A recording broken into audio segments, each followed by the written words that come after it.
कम से कम किसी की जान नहीं गई, ये सबके लिए राहत की बात थी। लेकिन अफसोस ये खुशी ज्यादा दिन तक रह नहीं पाई और नतीजों के बाद हिंसा का जो दौर शुरू हुआ है वो थमने का नाम नहीं ले रहा है। ये अपने आप में महत्वपूर्ण है। और चंद्रनाथ की मां ने टीएमसी पर आरोप लगाया है। उन्होंने कहा है कि टीएमसी के लोग लगातार भड़काऊ बयान दे रहे थे, टीएमसी के लोगों ने धमकियां दी थी। टीएमसी ने कहा था 4 तारीख के बाद कोई बचा नहीं पाएगा, दोषियों को फांसी की सजा मिले। ये चंद्रनाथ रथ की मां का पहला बयान आया है, उस मां का जिन्होंने अपना जवान बेटा खोया है। और हमारे साथ अरविंद मोहन जी भी मौजूद हैं। अरविंद जी देखिए, जितनी भी जानकारियां, जितनी भी खबरें सामने आ रही हैं, उससे एक बात तो बिल्कुल शीशे की तरह साफ हो जाती है कि खतरा था। इस बात का अंदेशा था कि नतीजे अगर बीजेपी के पक्ष में आते हैं तो भी इस तरह की हिंसा हो सकती है। उसके बावजूद भी सुरक्षा के ऐसे इंतजामात कि इतने महत्वपूर्ण शख्स तक हमलावर पहुंच जाते हैं, हत्या कर देते हैं और फिर फरार भी हो जाते हैं, उनका कुछ पता भी नहीं चलता।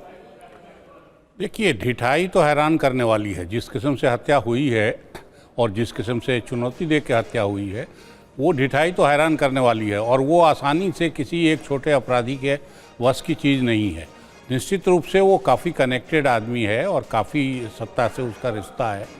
लेकिन सवाल ये भी है कि पिछली सरकार अगर कुछ नहीं कर पा रही थी और चुनाव को केंद्र सरकार ने और केंद्रीय बलों ने बहुत ही शांति से करा लिया इतनी सारी चुनौती के बाद, तो फिर बाद की व्यवस्था क्यों अचानक ढीली हो गई? और जबकि गृह मंत्री ये बोलते रहे हैं कि 2 महीने तक यहाँ सेंट्रल फोर्सेस रहेंगी और कोई कुछ नहीं कर पाएगा।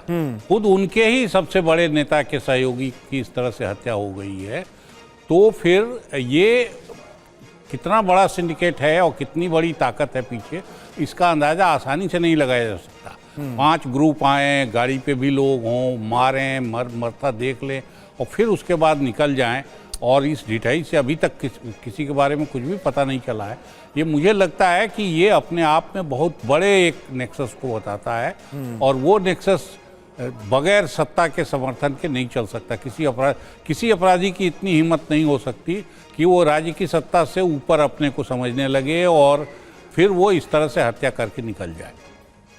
बिल्कुल, और यही एक बड़ा सवाल है। जिस तरह से आपने भी कहा कि भारी संख्या में, लाखों की संख्या में जो केंद्रीय सुरक्षा बल उनकी तैनाती और इतनी बड़ी वारदात का हो जाना और अपराधियों का अब तक कुछ पता ही नहीं चल रहा। इधर चंद्रनाथ रथ की जहां पर हत्या हुई, वहां से हमारे संवाददाता विपिन चौबे की रिपोर्ट आपको दिखाते हैं। अब सामने आप देखेंगे लगभग 1 से 1.5 मिनट के अंदर आप उस स्पॉट पर पहुंच जाते हैं जहां पर इस गोलीकांड को अंजाम दिया गया है। कुछ जगह पर यहां जगह लॉक की गई है, यहां पुलिसकर्मी शामिल है। देखते हैं यहां पर क्या है, शायद यहां ब्लड स्टेन्स हैं इस जगह को। ये देखिए, ये कार्टेज है, मतलब गोली का जो खोखा है वो यहां पर है और इस जगह को घेर कर रखा गया। कुछ पुलिसकर्मियों को सुरक्षा में तैनात है, बंगाल पुलिस के ये जवान है और लोकल थाने से ये आए हुए हैं।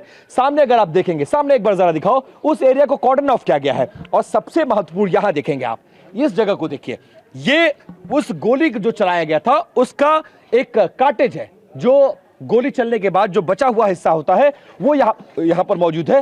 रात से लेकर अभी तक एविडेंस इकट्ठा किया जा रहा है और घटनास्थल से लगभग 100 मीटर की दूरी पर एक और जो फायर कार्टेज है वो बरामद हुआ है। क्या मैं इसको एक बार दिखा सकता हूं?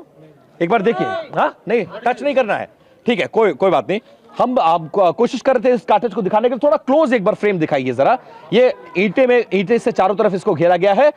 जो चली हुई गोली है उसका खोखा यहां पर बरामद हुआ है। ये पिस्टल का खोखा है जिसको ये कहा जा रहा है और इस एरिया को कॉर्डन ऑफ करके रखा गया है। अब इसके आगे मैं थोड़ा आपको लिए चलता हूं। सामने आप देखिए, ये इलाका देखिए, अगर आप देखेंगे तो वो जो डू नॉट क्रॉस का यहां पर रिबन लगाया गया है ताकि जो घटना स्थल है उसको प्रिजर्व करके रखा जाए, वहां से एविडेंस कोई हटा ना पाए, आम लोग वहां पर ना जा पाए, सिर्फ मीडिया कर्मी और पुलिस कर्मियों को जाने की इजाजत है। अब इस लाइन को देखें जरा, यहां से अगर आप देखेंगे तो आप ये समझ पाएंगे, यहां से और वहां तक यही वो मेन प्रेमाइसेस है जहां पर गाड़ी को रोका गया, लॉक किया गया। और इस रिबन को जो क्राइम सीन को दर्शाता है, ये क्राइम सीन है नॉर्थ 24 परगना की जो लोकल थाने की पुलिस है उसने इसको यहां पर लगाया है। और इसको क्रॉस करके जब आप आगे बढ़ेंगे तो एक चीज मनीष बहुत ध्यान से दिखाइएगा, जो घटना स्थल है उसके ठीक बगल में एक सीसीटीवी कैमरा नजर आ रहा है। माना यह जा रहा है कि पूरा इंसिडेंट, पूरे का पूरा इंसिडेंट जो है वो इस कैमरे में रिकॉर्ड हुआ है, जो कि यहां पर लगा हुआ है। इस बिजली के पोल पर अगर आप देखेंगे तो यहां पर देखिए यह कैमरा लगा हुआ है और इस कैमरे में पूरा इंसिडेंट रिकॉर्ड हुआ है। हालांकि ये किसी रेजिडेंट का कैमरा है, पुलिस इसके फुटेज को खंगाल रही है और क्या ये पूरा हत्याकांड इसमें कवर हुआ ये जानने की कोशिश की जा रही है। पुलिस कर्मियों को देखेंगे आप यहां पर तैनात किया गया है और ये गाड़ियों के शीशे हुए गाड़ियों के टूटे हुए शीशे अगर आप यहां पर देखेंगे तो इससे आप अंदाजा लगाइए कि हत्याकांड को यहां पर अंजाम दिया गया है। यहीं पर सुशांत सरकार नाम के एक शख्स थे जो खुद को चश्मदीद बता रहे हैं। वो ये बताते हैं कि वो यहां पर आए थे, यहीं पर गाड़ी खड़ी थी, यहीं पर वो लोग लहूलुहान थे, यहां से पुलिस को इन्फॉर्म किया गया, यहीं से उनको अस्पताल भेजा गया।